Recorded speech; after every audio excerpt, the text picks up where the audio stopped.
Genesis chapter 2. Thus the heavens and the earth and all the hosts of them were finished.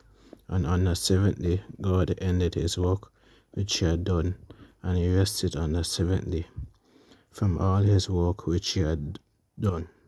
Then God blessed the seventh day and sanctified it, because in it he rested from all his work which he had created and made.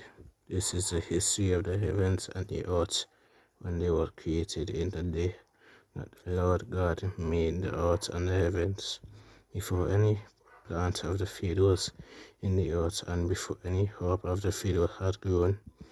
For the Lord God had not caused it to rain on the earth, and there was no man to till the ground. But a mist went up from the earth and watered the whole face of the ground.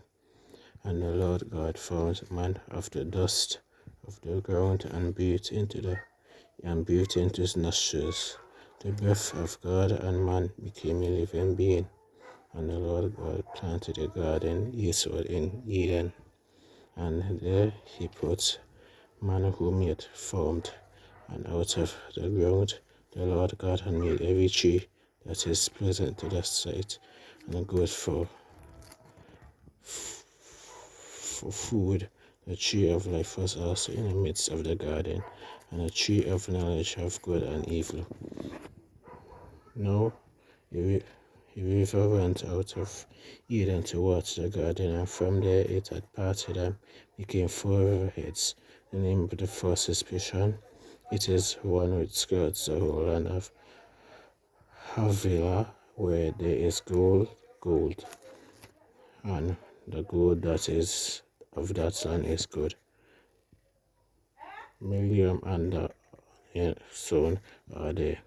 The name of the second river is Gihon. It is the first which goes around the whole land of Cush. The name of the third river is Hiddekel. It is the one which goes to the east of Assyria. The fourth river is Euphrates. And the Lord God took the man and put him in the garden of Eden to tend and keep it. And the Lord God commanded the man, saying, of every tree of the garden you may eat freely, but of the tree of the knowledge of good and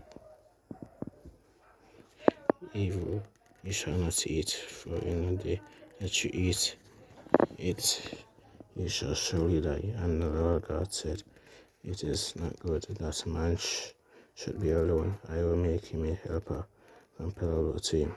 Out of the ground the Lord God formed every beast of the field and every bird of the air, and brought them to Adam to see what he will call them. And whatever Adam called each living creature, that was its name. So Adam gave names to all cattle, to the birds of the air, and to every beast of the field. But for Adam there was not a helper comparable to him. And the Lord God caused deep sleep to fall on Adam, and he slept. And he took one of his ribs and closed up the flesh in its place. And the rib which the Lord God had taken from man he made into a woman, and he brought her to the man. And Adam said, this is now bone of my bones and flesh of my flesh. She shall be called woman, because she was taken out of man. Therefore a man shall leave his father and mother and be joined to his wife, and they shall become one flesh. And they were both naked, and the man and his wife, and were not ashamed.